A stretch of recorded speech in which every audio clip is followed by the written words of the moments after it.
Hi everyone, I'm Dale Smith, aka Journo Dale, and we're here to talk about Canadian politics.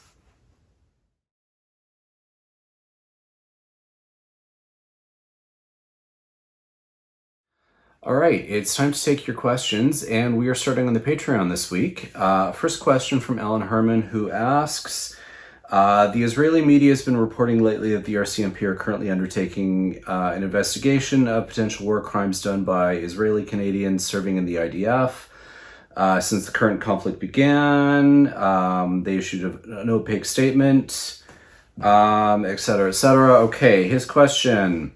Despite all the protestations otherwise, RCMP appear to have, they will consider political sensitivities in this situation and not necessarily rush to apply the law in full in every situation, and considers Idle No More 10 years ago or the trucker occupation in Ottawa a few years ago as well, and that the RCMP didn't clear them out immediately.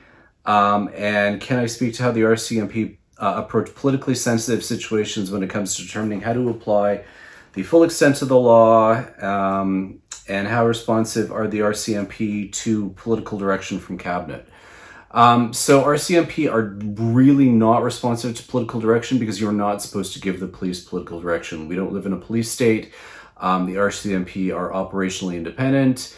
The cabinet can make broad policy regarding the RCMP, and we just went through a whole thing around chokeholds where the federal cabinet gave a legal order for the RCMP to stop using them because that is a broad federal policy within their mandate, and the RCMP resisted and resisted and resisted, and that's a problem.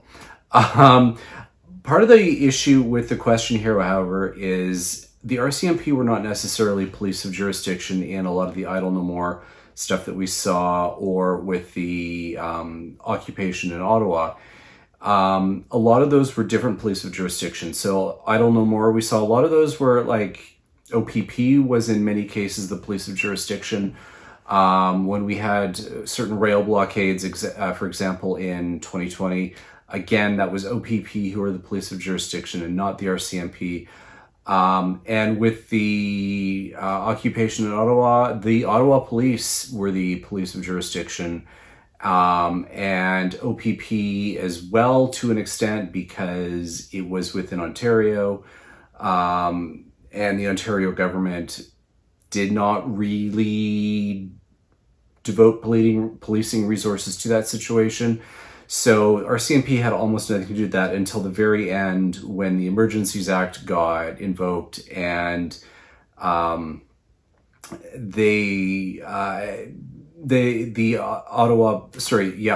and Ontario were able to essentially draw on RCMP resources as a result. So again, it was not really the RCMP who were involved in a lot of those situations. The only other thing I would add to this is that when it comes to political sensitivity, RCMP is kind of all over the place. You might remember there was a federal election, I'm going to say 2006, 2007. It was over the Christmas break. The RCMP commissioner went and spoke about an investigation they were into. Something a cabinet minister had done during the election period, and that was an event that helped turn the tide against the Liberals, and that was when the Conservatives won their first minority parliament. So you had an RCMP commissioner who was essentially playing politics by getting involved at that point as well. So again, it all kind of depends. In this particular situation with Israel, RCMP is mostly doing what they consider a structural investigation. It's not criminal. The only time they would get involved in a criminal investigation if there is someone with a realistic nexus to Canada who is involved in certain activities there, at which case they would conduct a criminal investigation on their own. But that's kind of what they're doing there. So I don't know what more I can say around that other than They're not on the ground there. They're not preserving evidence. They're not doing anything like that, from my understanding. So yeah, political sensitivity in the RCMP, kind of all over the place, unfortunately. Still on the Patreon, we have a question from David Hutchison, who asks, any parallels between Mulrooney's Quebec lieutenant and Prime Minister Carney's, and how to avoid or accomplish a mutual lake equivalent? So the situations are very completely different for what was happening with Mulrooney and his Quebec lieutenant, who, for those of you are unaware, is Lucien Bouchard, who went on to found and lead the Bloc Québécois, and Carney's Quebec lieutenant, who is Stephen Guilbeault. The thing with Mulrooney and the Quebec nationalists was that he was trying to create this deal with them that he was going to fix the constitution for Quebec where Pierre Trudeau could not, somewhat arrogantly. And he created all these expectations, and we had Meech Lake and we had Charlottetown, and both of those failed. And that provided fodder for Quebec nationalists to turn into full-blown separatists. The Bloc was born, and yeah, things went from there. I don't see any kind of particularly similar situation right now with Stephen Guilbeault when it comes to Quebec or any particular sensitivities. There's no talk about fixing the Constitution for anyone. I can't even really say that Guilbeault's going to have much of anything with the current bout of crybaby separatists over in Alberta. Yes, they don't like Guilbeault, but he's not really, doesn't have any policy levers that they're going to be too concerned about. So, yeah, those are, I can't see any real parallels between them. So, yeah, not sure what else to tell you there. All right, and last one on the Patreon is from Mary Wright, who asks, has Prime Minister Carney retained the positions of science advisor and chief nurse? To the best of my knowledge, yes. The real question, however, is going to be when their current terms expire, and whether he reappoints or appoints someone new. I've heard nothing about that at all. I don't know that he's turned his attention to that at all. I mean, I've got particular questions about, for the Prime Minister around what he's planning to do with the Senate and the government leader there, because he is due to retire very shortly. So, I mean, we'll see. But yeah, to the best of my knowledge, there's no change happening there right now. All right, we're going to move over to Bluesky, where Ahmed the Elephant asks, should the new Prime Minister and his cabinet take a leadership Hippocratic oath with respect to Gaza? I mean, you could, but the reality of the situation is nothing Canada is going to do is really going to matter much, because the real player in anything to do with what's happening in Israel is the Americans, and they are happy to let Netanyahu do what he wants. And that seems to include ethnic cleansing and possibly genocide, and the Americans don't seem to care about that. So I don't know that Canada can say or do anything that's going to make a difference. We're trying to work with other allies to try and shift some of the conversation around what's going on there, and threatening certain sanctions, but I don't know, again, if that's going to really move the needle at all.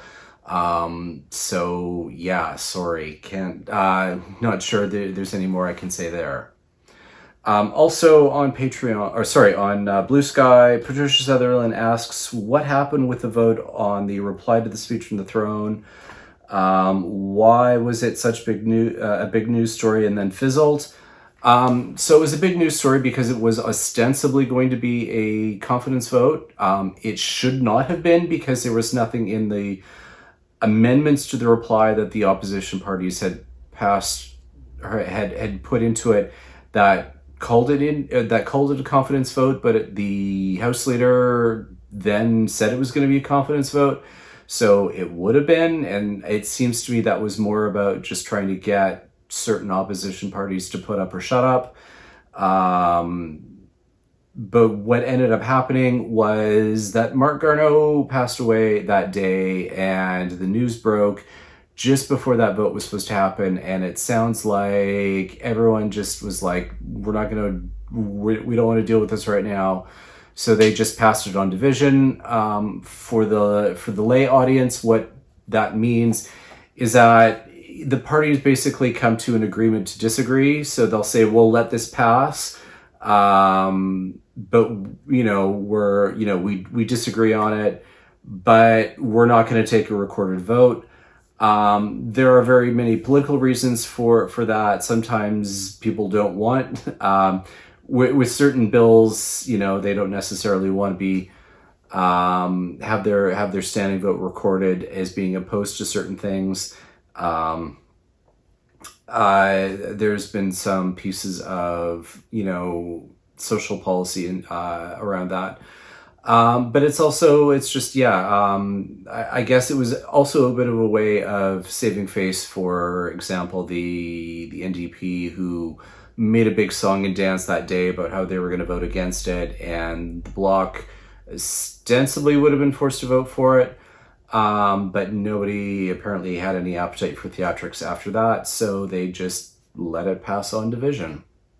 And our last question for the day is on Twitter, and Dieter McPherson asks, would you consider Part 4 of Bill C-4 Omnibus?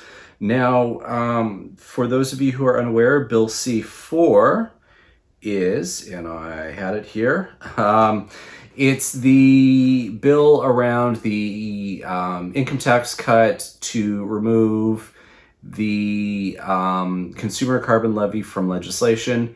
And also, Part 4 of that bill is the Canada Elections Act. And if that has nothing to do with the other other aspects of that bill, you would be correct. So yes, it is absolutely omnibus. The Canada Elections Act portions deal with parties gathering personal information, which again has nothing to do with income tax or GST on housing or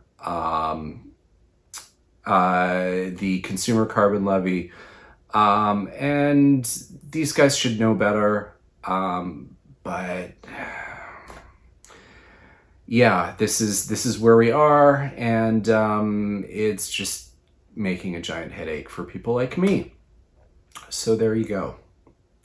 And that's everything for this week. Thank you for all of your questions, and join us again next week for some more Canadian politics. I'm Dale Smith. That's at Journo_Dale on Twitter, and JournoDale_no_ on Bluesky. And don't forget to like the video, share, subscribe, and support us on Patreon. Thanks, everyone.